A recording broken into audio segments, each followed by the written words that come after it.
Hello mga loads, maglagay lang tayo ng 2 litrong tubig sa ating kawali. Yan. Meron po kayong malalim na lutuan o kaserola, yun po gamitin niyo mga loads, mas maganda. Wala pa kasi ako ngayon kaserola mga loads.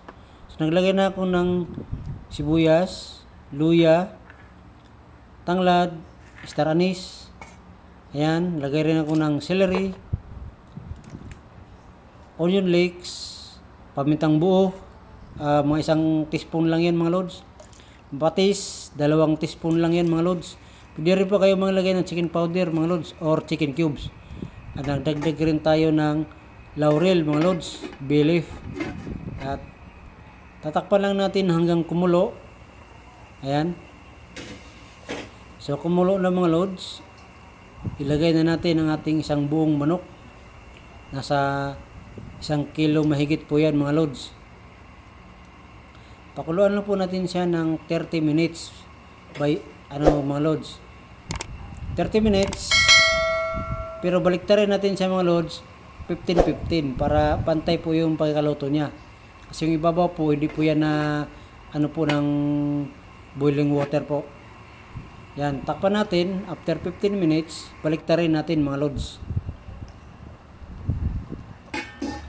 So ayan na mga loads.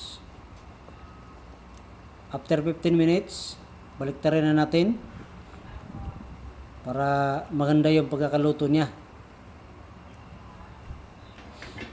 So ayan, nabaliktad na natin mga loads. Tatakpan ulit natin yan. Pakuluin natin ng 15 minutes ulit. Ayan. So, after 15 minutes, ito na siya. At tatanggalin na natin siya. At patuyuin mga loads. Ayan mga loads, i-cool down lang natin siya hanggang sa matuyo. Mamaya po, paliguan po natin siya ng dressing para po magiging mas malasa yung ating manok. Ayan mga loads, hayaan lang natin matuyo. Depende na po yan kung ilang oras. Siguro walang mga loads, mga 2 oras pwede na, para talagang manunuot yung timpla natin mamaya. Ito na mga loads, yung manok natin. Huwag po tayong mahawa, kakainin natin mamaya yan. So naglagay na ako sa kawali natin ng ating secret ingredients mga loads. Pakuluin lang natin yan.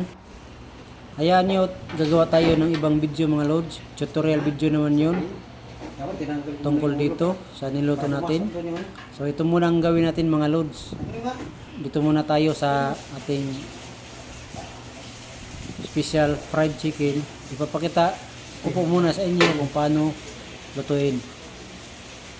Yung next video po nito, gagawa tayo ng tutorial video, complete recipe po at step by step po yun. So yun, nung kumulo na yung ating liquid, lalagyan natin siya ng maltos. Alam niyo po ba yung maltos mga loads? Ayan. Isa po yan sa magpapadikit ng timpla natin sa ating manok. Ayan. Para po talagang manunuot yung lasa ng manok. Ayan. So, yun po ang pinaka-importante mga loads. Hindi lang po yan basta liquid lang. Meron pa tayong lalagay talaga na pampadikit ng ating timpla para hindi siya matanggal mga loads. Ayan. So mamaya ibuhos natin sa manok mga loads, paliguan natin yung manok. Makikita niyo po kung anong itsura niyan mamaya pagkatapos. Maganda po ang itsura niyan mga loads, nice color. Ayan, paliguan muna natin siya hanggang sa manunuot yung liquid at talagang wala kang na makitang puti sa manok, puro na red orange po ang color niyan mga loads, red orange. Ayan. So, depende na po sa inyo mga lods kung gaano karami po ang ilagay nyo or ibuhos nyo sa manok mga lods.